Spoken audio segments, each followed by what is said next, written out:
I've only been spinning for a few months, but decided to take the challenge and spin the main color for my new moving steel sweater design. My first attempt was not great.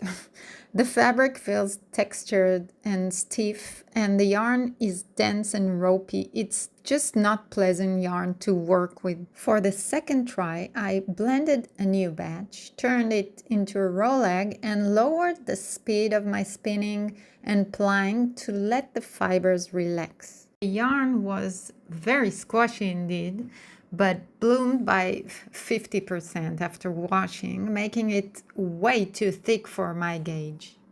So I had to change the process.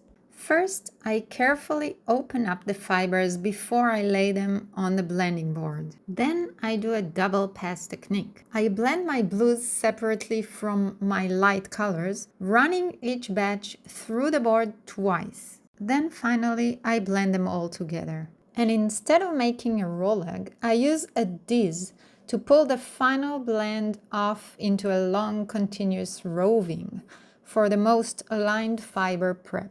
On the wheel, I use a short forward worsted spin. By smoothing the fibers as I spin, I get a slick consistent single with less after bloom risk. And it worked! The swatch hit my gauge exactly. Now I must consistently create the sweater quantity, and that's the real challenge. Do you have any tips for me? How long did it take you to feel like you could really control your spinning? Let me know in the comments.